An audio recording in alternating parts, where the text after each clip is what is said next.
여러분 안녕하십니까? 계속해서 대전, 세종, 충남 소식입니다. 환자들을 진료, 치료하는 의사이면서 풍부한 과학적 소양을 갖춘 의사과학자가 최근 주목받고 있습니다. 이공계 대학인 카이스트가 오는 2026년을 목표로 의학전문대학원 설립을 추진을 공식화했는데요.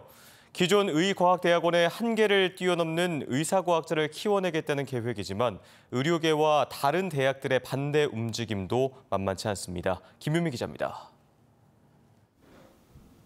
지난 2004년 의과학대학원에 설립해 의사과학자를 키우고 있는 카이스트.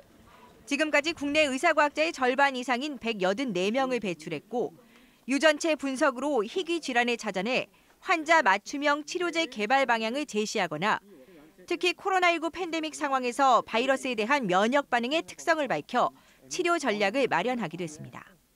병원들과 컬래버레이션 협업을 해가지고 환자 샘플을 얻어서 어떤 환자들이 중증이 되는 것인지, 그래서 중증을 일으키는 그러한 사이토카인 물질도 찾게 됐고요. 최근 25년간 노벨 생리의학상 수상자의 37%, 세계 상위 10개 제약회사 과학 책임자의 70%가 의사과학자일 만큼 주목받고 있는 상황. 이공계 대학인 카이스트가 과학기술의학전문대학원, 이른바 과기의전원 설립에 본격 나섰습니다. 오는 2026년 신설을 목표로 크게 인공지능과 의공학, 바이오 분야에서 연간 50명 규모로 운영한다는 계획입니다. 의과대학을 졸업한 의사를 뽑는 기존 의과학 대학원과 달리 일반 학생을 모집해 4년의 의무 석사 과정과 추가로 4년의 박사 과정을 밟게 됩니다. 대학병원 설립 없이 미래 바이오 의료 환경에 대응할 수 있는 연구 의사를 키운다는 겁니다. 카이스트 같은 공대에다가 이런 의대를 하나 만들면 여기서 처음부터 완전히 공학적인 이런 의대가 만들어지는 겁니다. 문제는 의료계와 의대를 운영 중인 다른 대학들의 거센 반발입니다. 과기의전원을 신설하려면 의대 정원을 늘리거나 기존 정원을 나눠야 하는 문제와 맞물려 있어서입니다. 실제 충남대 등 10개 거점 국립대 협의체인 총장협의회는 최근 문어발식 확장이라며 기존 의대, 대학 병원과의 협업으로 충분하다는 반대 입장을 정부에 전달하기로 했습니다. 의료계 역시 의사 면허를 따게 되면 다수가 개원 등 진료 현장에 나올 것이라고 우려하는 가운데 과기의전원 설립 허가를 검토 중인 것으로 알려진 정부가 어떤 결정을 내릴지 주목됩니다. MBC 뉴스 김유미입니다. 세종시 어린이집 교사가 학부모로부터 인분이 묻은 기저귀로 폭행당한 사건과 관련해 교사 보호를 촉구하는 국회 국민청원이 나흘 만에 5만 명이 넘는 동의를 얻었습니다. 어린이집 피해 교사의 남편은 청원을 통해 나쁜 교사는 처벌할 수 있는데 나쁜 학부모를 피할 수 없는 교사들은 어떻게 하냐라며 교사도 방어할 수 있는 방패를 제도화해달라고 촉구했습니다. 국회 국민동의청원은 공개일로부터 30일 안에 5만 명 이상의 동의를 얻으면 국회 소관 상임위에 회부돼 관련법 재개정 논의에 들어가게 됩니다.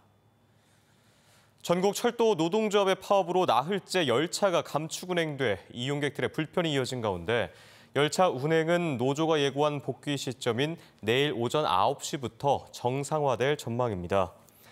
오늘 전국의 열차 운행률은 평소 대비 80.1%로 KTX 76.5%, 여객열차가 74.8%인 반면 화물열차는 47.5%로 절반을 밑돌았습니다.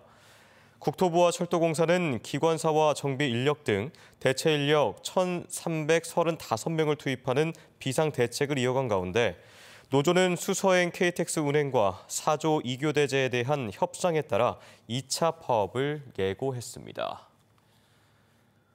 대전의 길거리에서 50대 장애인 남성이 무차별 폭행을 당하는 사건이 발생해 경찰이 수사에 나섰습니다.